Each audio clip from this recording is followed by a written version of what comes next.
So that's where things stand. A lot of journalists doing a lot of great work on this story, including Pat Forde of Sports Illustrated. You, of course, know him as a longtime contributor here on BTN as well. He joins us now. And Pat, I guess the most obvious first question is bring us up to date on what you know about the college football season, particularly as it relates to the Big Ten.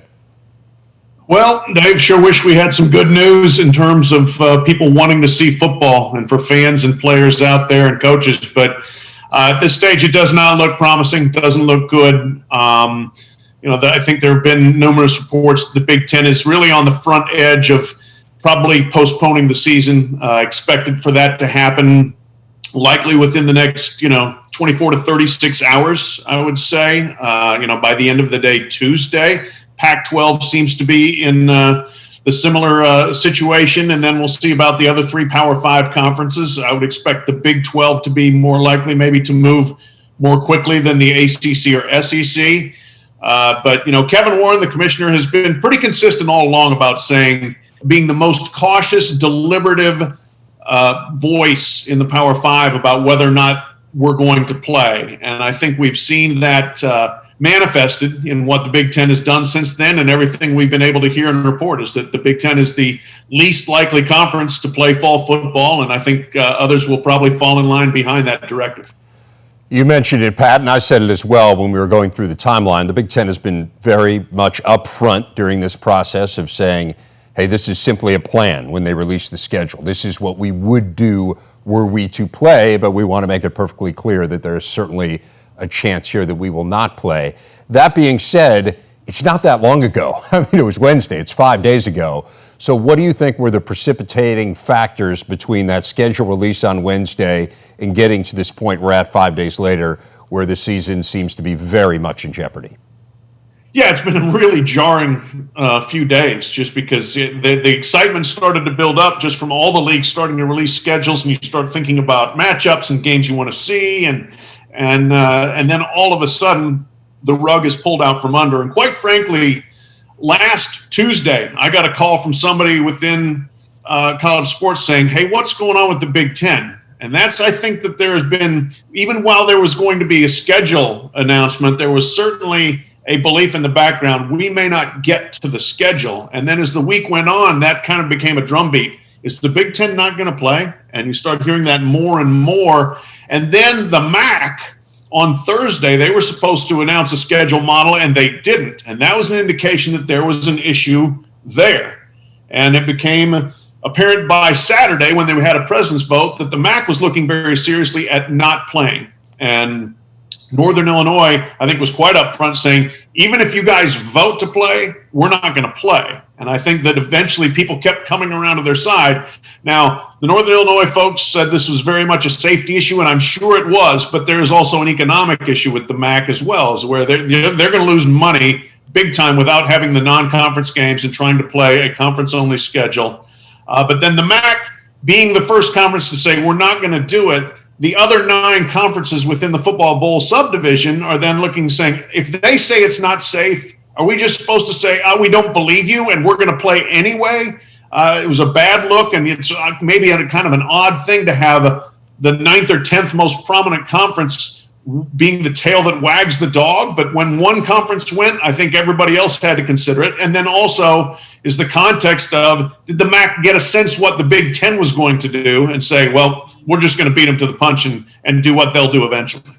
That's interesting, Pat. I had a conversation with someone who has been close to these discussions, and he told me that one of the big precipitating factors for them has been the issue of heart concerns and heart damage to players who have contracted COVID-19 and essentially recovered from it, and that they just can't find a medical expert who tells them, yes, it is safe to play. They don't know the long-term implications of these heart issues. There was a Big Ten player who prominently was discussed in this issue. What are you hearing about that? Was that to you, from what you're hearing, a precipitating factor in getting us from that point Wednesday to today? I think a very significant factor, absolutely. My colleague Ross Dellinger did a good story on this. And what we have heard is, once the presidents especially started hearing about these issues, they started throwing the brakes on and saying, This is not really something we want to trifle with. I think people have tried to push and push and push to get to the point of having a season and saying, well, if we're just dealing with players getting sick and maybe not even that sick, okay. But you start throwing in heart conditions that nobody knows how severe they can be, nobody knows how long they can last, and nobody knows who's getting them because some can happen in asymptomatic people from what we've been told. Then that became a big red flag, I think, and it just became hard to say, yeah, we're just going to plow on and push right through something like that. I don't think you can underestimate the impact of that for sure. Okay, all that being said, Pat, there has been this significant player movement here in the last 24 hours, this hashtag We Want to Play. You have incredibly prominent people involved. I mean, I would argue the two highest profile players in the country coming into this season in Trevor Lawrence, the quarterback from Clemson, Justin Fields, quarterback from Ohio State. They have both been at the forefront of this.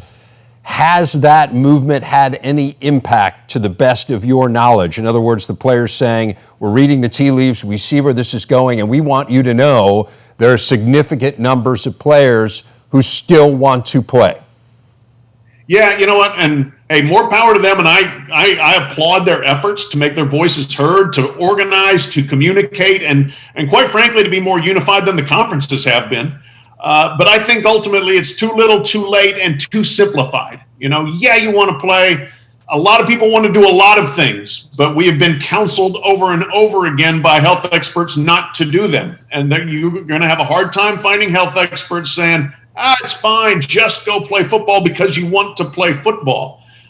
So I think that ultimately this is going to stop at the president's desk. So we're going to say, guys, you know what? We feel for you. We would love to see you play. We would love to make tens of millions of dollars after watching you guys play. But we don't think we can do it based on everything that we know and even much importantly, what we don't know about this virus. Pat, finally, is it your belief that the Big Ten would work independently here? You mentioned being in conjunction perhaps with the Pac-12. What about the other leagues? And would they be comfortable moving forward if the other leagues are at a point where they say we haven't made a decision? And would they be comfortable kind of taking it down the road here? And again, I know your reporting is telling you by the end of the week that all leagues will be in the same place. But if you go first, you do leave open the possibility that others will decide to go in a different direction. Does your reporting tell you that the Big Ten and maybe to a certain extent the Pac-12 would be comfortable with that? Yeah, I do think so. Yeah, first of all, I think that those leagues, certainly the Big Ten, has enough of its own self-assurance, cachet, clout, and money to say we're going to do what we need to do. I think there was a bit of a fracture between the Power Five when the Big Ten kind of unilaterally announced its schedule format. And I think since then there's maybe been a little more of a recalibration to try to bring everybody back together. And that's why I think the Pac-12 would be in with the Big Ten. But I don't think they're going to sit around and say, well, if the SEC wants to play, we'll go ahead and consider it. I don't think it's going to be that sort of situation. And I do think it becomes increasingly more difficult for, say, the ACC or SEC to hold out and say, no, we're going to play. They can wait. They can say we're waiting to make a decision, but I don't know what else you'd be waiting on. Nothing's really going to change. And then secondly, if every other league says we don't think it's safe for our players, how are you going to justify saying we do? Or are you just going to say, we don't care, we need football so much and we want football so much that we're going to go ahead? I don't see that happening. I don't see presidents signing off on that. So ultimately, whoever goes first, whoever goes last, I think everybody's getting to the same place. Pat Forde from Sports Illustrated, excellent job covering this topic. Thanks so much for your time here today. Thank you, Dave.